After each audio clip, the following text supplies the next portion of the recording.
In just over 4 hours' time, the state of emergency comes to an end. In the 3.5 months of its reign, more than 7,000 people have been arrested. Most have had to be released due to insufficient evidence. A handful have even been charged with minor crimes. No one has been charged under the emergency powers regulations, not even the 17 men detained for alleged involvement in a reported plot to assassinate the Prime Minister and 3 of her cabinet ministers. There have been seizures of large amounts of arms and ammunition, as well as drugs, mostly marijuana. The police reporting millions of dollars worth that they've destroyed. The government regards the state of emergency to have been a success, boasting of averting a crisis, suppressing the homicide rate, and sending a message it was not messing around with criminals. We invited the Prime Minister and the Attorney General by telephone to discuss the state of emergency with us. We await a response. With us this evening is attorney and commentator Martin Daly, MC. Mr. Daly, thank you for coming. Thank you for having me, Dominic. So we spoke at the beginning of the state of emergency. Now it's at the end. 3 years. Has it worked? Have you changed your mind? No, I haven't. I mean, I will acknowledge immediately that there has been one outstanding success, but I'd have to qualify that by saying, first of all, it's provisional, and secondly, it's only a byproduct, and I'll explain what I mean. But that outstanding success, for which we should all be suitably grateful, is a reduction in the murder rate. It's provisional because it was obtained when everyone was locked away under curfew, and we don't know if it'll be sustained. That's why it's provisional. But it is tremendous. It saved a lot of grief. But it's a byproduct because essentially, I remain of the view, and I've said it many times, that the purpose of the state of emergency was to root out the problem, preferably, well, not preferably, exclusively at the top. That is to say, we have to get the importers, the growers, and the financiers. I mean, for example, to make a song and dance about finding marijuana fields, I asked myself the question rhetorically, were the marijuana fields in the dark until we had a state of emergency? So to be claiming those successes for what is commendable but ordinary police work is PR in my view. The only success, real success, important, I won't have anybody say I did not say it's important, very important. I begged the previous administration for years to take murder seriously, and that is an important success, but it's provisional, and it's a byproduct because you can't have a perpetual state of emergency. It doesn't make sense to call a state of emergency only to reduce the murder rate, in my respectful view. The reduction in homicides is important. We're safer, at least for a while, we think. But are you any clearer, 3.5 months later, why the state of emergency was decided on in the first place? Well, we have had 2 distinct reasons put forward. The first reason was to avert a crisis that would make 1990... Of proportion, of immense exactly, that would make 1990, with which you are very familiar, a tea party.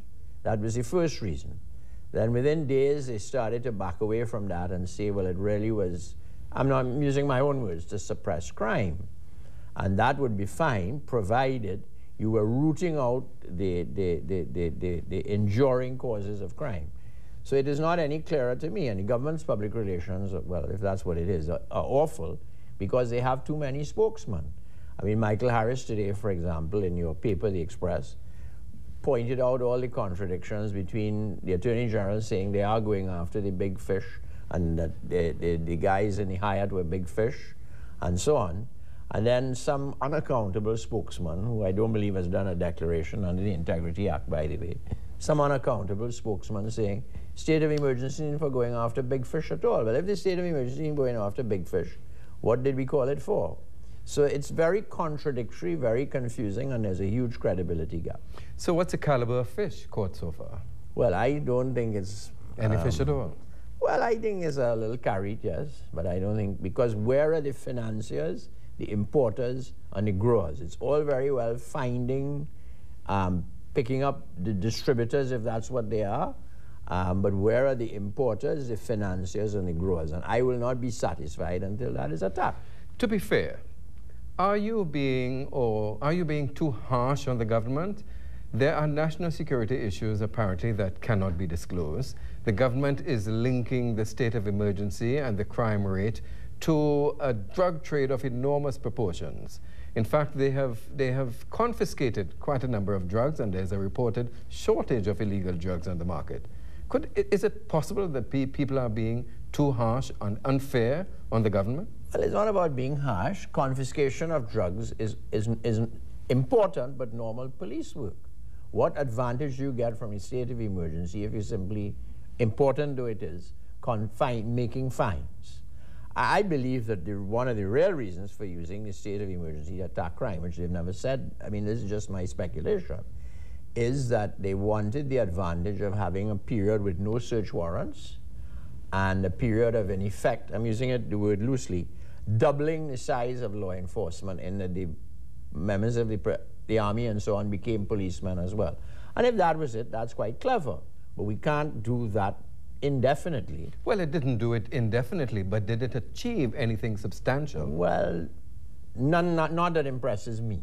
I don't consider the drug fines and so on the results of a state of emergency to be crowed over. To me, that's ordinary police work.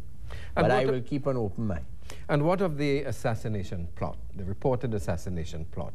Is it linked to the decision to declare the state of emergency, but was disclosed late in the game? Well, they've not suggested that. I don't know if that is a crisis of enormous proportions. We simply don't know. I understand the difficulties about releasing national security information. But on the other hand, essentially, news about the assassination plot came as a leak. People in your field tell me it was the best orchestrated leak ever. It was a flood, it was such a leak. Yes, it was. And that in itself says there's an element of game playing. And it is very disappointing to know that if you have that kind of information, and whether you leak it or say it outright as they did eventually, that you can't bring it to a conclusion in the courts. That's very disappointing. Why do you think so much of the country has been skeptical about the report of the assassination plot? Well, if you would like me to give the most benign explanation, too many people are speaking at the same time. Right? The Prime Minister needs to give an executive order to shut their mouths and make sure that everybody is saying the same thing. I just pointed out the contradiction between two supposed spokesmen for the government. I think that's their biggest problem, that they have become very, what is the word I want, intolerant of any kind of comment or criticism, and as soon as anybody says anything, they attack back without a sort of coordinated approach. That is the kindest explanation I can give for the credibility gap. How do you assess the performance of the Minister of National Security in all of this? Well, I don't know what role he played, so I can't assess his performance. He seemed to me to have a rather understated role, given the seniority of his posts in the cabinet.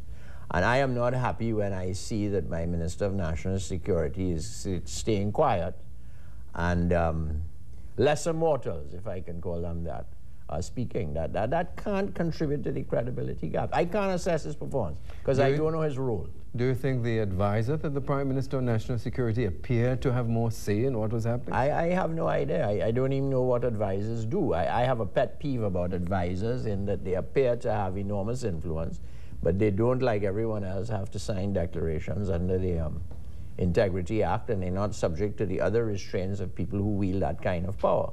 But I think there's an inherent danger.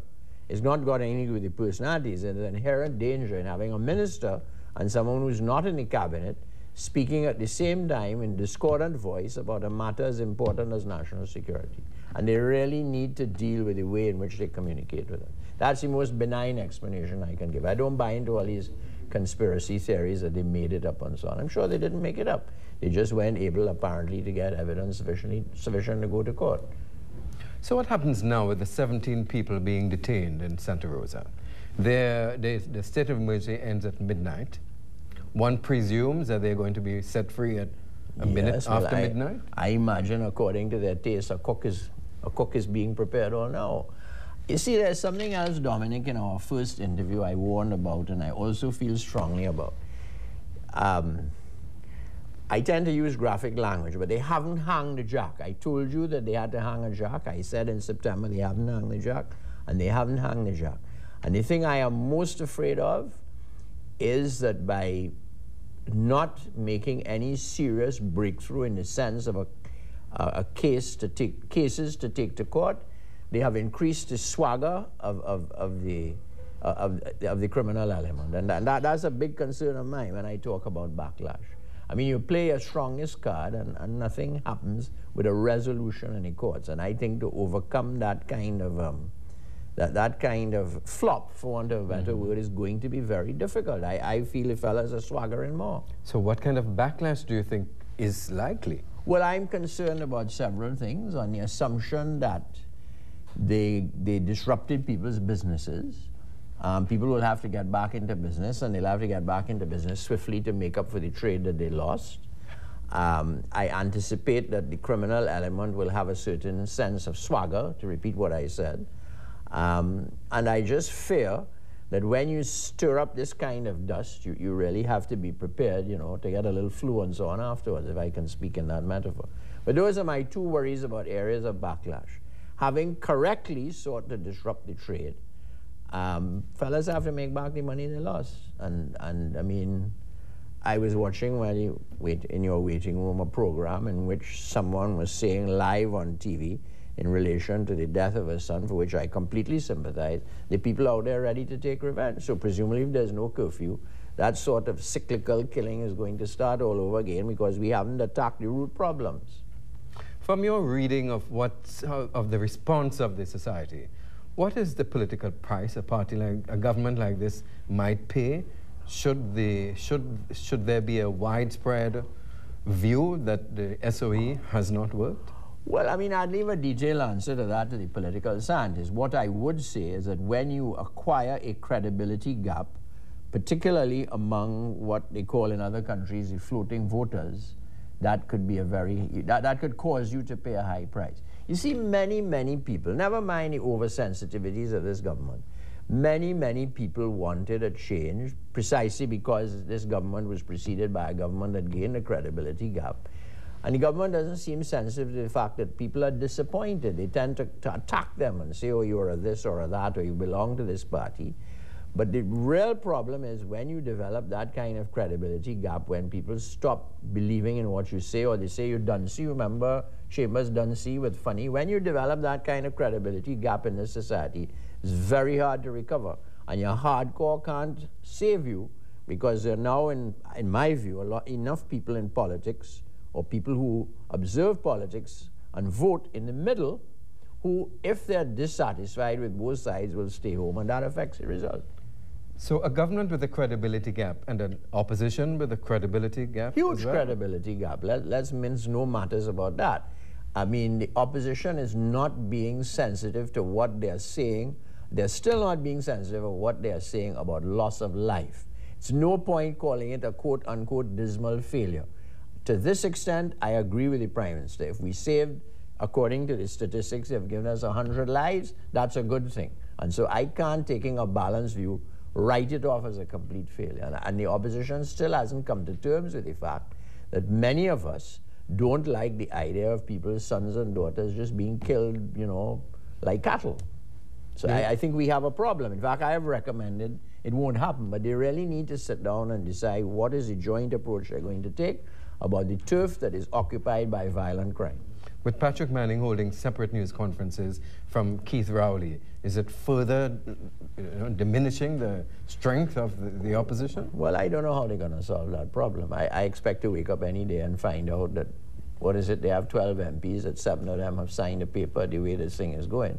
And the tie seems to have caused a big thing. But I leave that to the political side. But we are not in a good position if the politicians on both sides are simultaneously suffering from a credibility gap. It does not put us in a good position, and in particular, it will turn off our young people even more than they're turned off.